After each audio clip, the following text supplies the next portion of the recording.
Hello and welcome to 3.0 TV. I am Vishakha Thakur.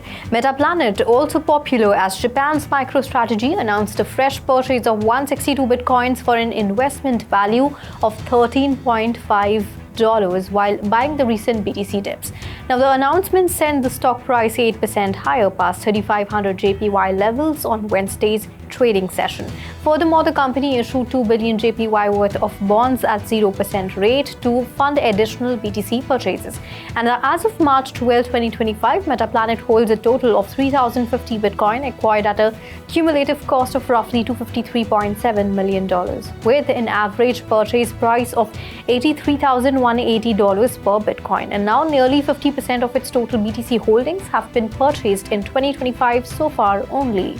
The US SEC has acknowledged Grayscale's application to list a Hedera ETF on the Nasdaq stock exchange. This step marks the beginning of a 21-day public comment period, and also after which the SEC will decide whether to approve, disapprove, or proceed with further review. BNY Mellon Asset Servicing is expected to act as the administrator and transfer agent for the trust.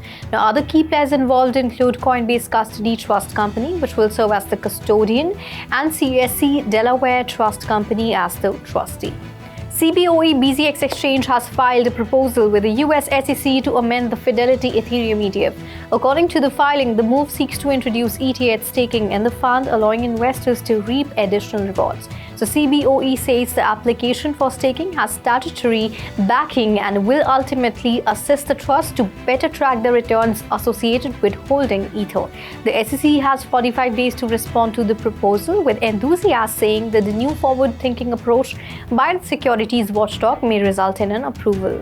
US Senator Cynthia Lummis' newly reintroduced Bitcoin Act will allow the government to potentially hold more than 1 million Bitcoin as part of its newly established reserve. The new bill now directs the Secretary after the mandatory holding period to evaluate and retain the most valuable asset based on market cap while retaining the dominant asset. Now, Lummis' reintroduced bill comes just days after US President Donald Trump signed an executive order to create a strategic Bitcoin reserve and a digital asset stockpile. Mt. Gox, the now insolvent Bitcoin exchange, recently transferred 11,833 Bitcoin worth approximately $931 million to new addresses, including one large transfer of 11,501 Bitcoin to an unknown wallet and another of 332 Bitcoin to a hot wallet. So these moves follows a series of significant transactions, including a $1 billion Bitcoin transfer in early March, while Mt. Gox's remaining holdings are valued at about $2.85 billion, with 35,915 Bitcoin. And the market's reaction to these transfers has been muted, suggesting that the potential sell-offs from Mt. Gox may already be priced in, or that no actual sales have occurred yet. Mt. Gox, once handling 80% of global Bitcoin transactions, went bankrupt following a massive security breach in 2014, losing 850,000 Bitcoin. The restitution process for creditors is ongoing, and the movement of these Bitcoins has sparked concerns about market impacts and the security of crypto exchanges. In February, major crypto exchanges like Binance, Coinbase, Bybit, and Crypto.com saw a sharp drop in trading volumes as the market cooled after the surge driven by Trump's inauguration. Binance experienced a 17.4% drop in spot trading volume from $782 billion in January to $646 billion, while Crypto.com saw a nearly 30% decline. So futures trading were also dropped by 17%, with Binance's futures volume falling 19.7%. This decrease reflects the exit of short-term traders looking to capitalize on quick price swings after Trump's inauguration. Additionally, website traffic for major crypto exchanges dropped by 20% in February, with KuCoin, Upbit, and Coinbase seeing the largest declines. Kraken has secured an e-money license from UK's FCA, allowing it to expand its offering in the country.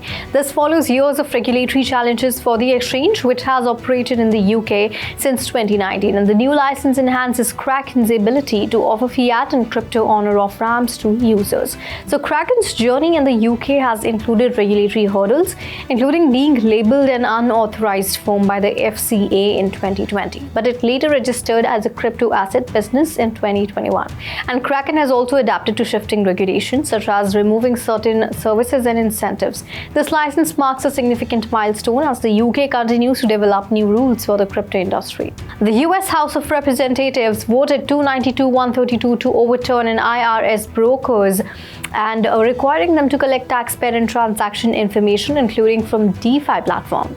The resolution, supported by both Republicans and Democrats, advances the Congressional Review Act following a similar move in the Senate last week. And critics of the IRS rule argue it imposes unnecessary burdens on DeFi platforms and stifles innovation, while supporters claim it could help ensure better tax reporting, similar to stock broker practices.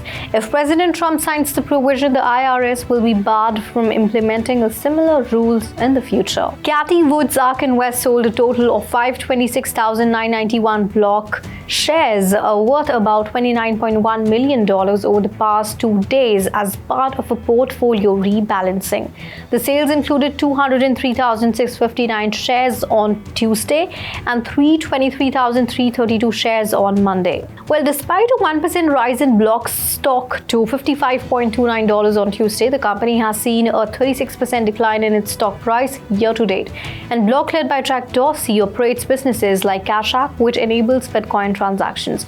ARK also bought 52,753 Coinbase shares for $9.4 million and 11,605 shares for its ARK Fintech Innovation ETF. As of Tuesday, Coinbase represented 7.06% of ARK's ARKK ETF, while Block made up 2.68%.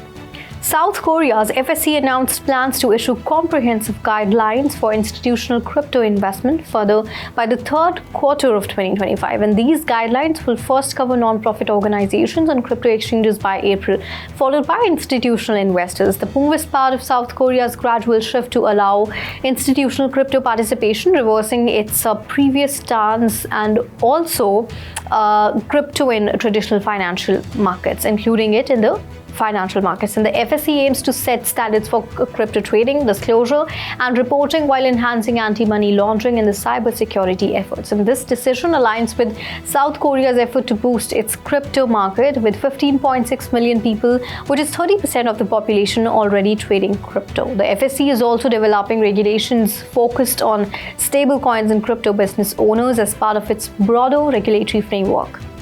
That's all in the bulletin today. Keep watching 3.0 TV for more such updates, and do log on to our website www.3voicetv.io or scan the QR code.